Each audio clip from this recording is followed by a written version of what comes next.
Lecturas de la 24ª semana del tiempo ordinario, lunes 14 de septiembre de 2020. De la primera carta de San Pablo a los Corintios, capítulo 11, versículos 17 al 23, versículo 33. Hermanos, al recomendarles esto, no puedo aprobar que sus reuniones causen más daño que provecho. En primer lugar, he oído que cuando se reúnen, su iglesia se divide en bandos, y en parte lo creo porque hasta partidos tienen que haber entre ustedes para que se vea quiénes resisten a la prueba. Así, cuando se reúnen en comunidad les resulta imposible comer la cena del Señor, pues cada uno se adelanta a comerse su propia cena, y mientras uno pasa hambre, el otro está borracho. ¿No tienen casas donde comer y beber? ¿O tienen en tan poco la iglesia de Dios que humillan a los pobres? ¿Qué quieren que les diga? ¿Que los apruebe? En esto no los apruebo, porque yo he recibido una tradición que procede del Señor y que a mi vez les he transmitido, que el Señor Jesús, en la noche en que iban a entregarlo, tomó pan y pronunciando la acción de gracias lo partió y dijo: esto es mi cuerpo, que se entrega por ustedes. Hagan esto en memoria mía. Lo mismo hizo con el cáliz, después de cenar, diciendo: este cáliz es la nueva alianza sellada con mi sangre. Hagan esto cada vez que lo beban, en memoria mía. Por eso, cada vez que comen de este pan y beben del cáliz, proclaman la muerte del Señor hasta que vuelva. Así que, hermanos míos, cuando se reúnen para comer, espérense unos a otros. Palabra de Dios. Te alabamos, Señor. Salmo 39. Proclamen la muerte del Señor hasta que vuelva. Tú no quieres sacrificios ni ofrendas, y en cambio me abriste el oído. No pides sacrificios expiatorios. Entonces yo digo: aquí estoy. Como está escrito en mi libro, para hacer tu voluntad, Dios mío, lo quiero, y llevo tu ley en las entrañas. He proclamado tu salvación ante la gran asamblea. No he cerrado los labios, Señor, tú lo sabes. Alégrense y gocen contigo todos los que te buscan. Digan siempre: grande es el Señor, los que desean tu salvación. Proclamen la muerte del Señor hasta que vuelva. Lectura del Santo Evangelio según San Lucas, capítulo 7, versículos 1 al 10. Por la señal de la Santa Cruz de nuestros enemigos, líbranos, Señor Dios nuestro, en el nombre del Padre, del Hijo y del Espíritu Santo. Amén.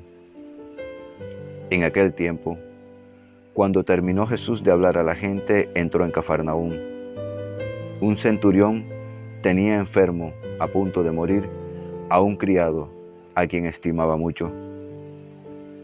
Al oír hablar de Jesús, le envió unos ancianos de los judíos para rogarle que fuera a curar a su criado.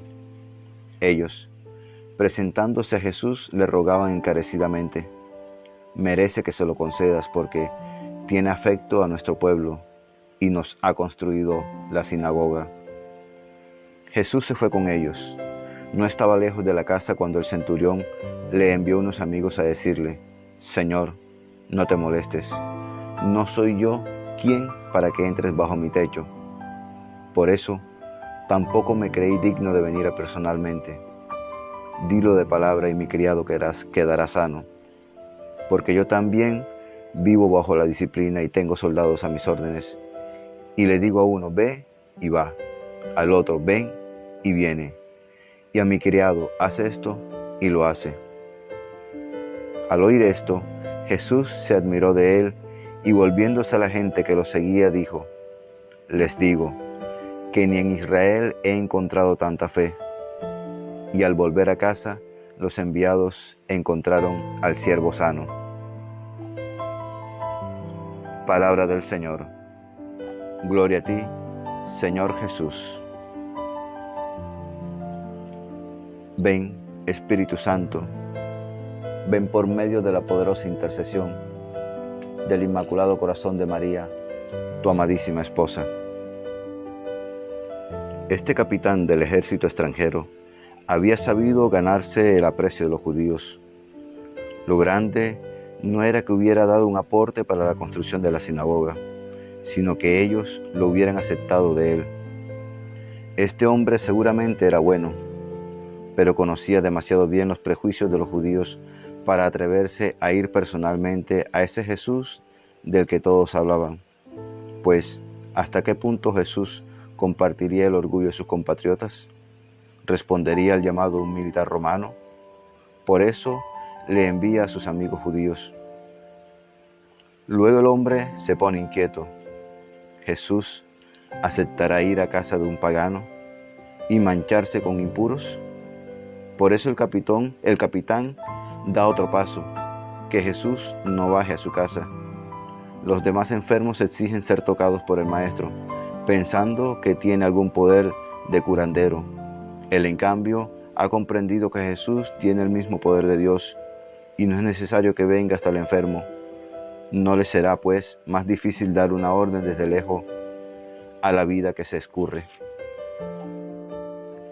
Así como se escurren las ilusiones, los sueños, los planes, los proyectos, cuando no caminamos en el mismo camino que Jesús, cuando pretendemos alcanzar todas esas metas con nuestras solas fuerzas.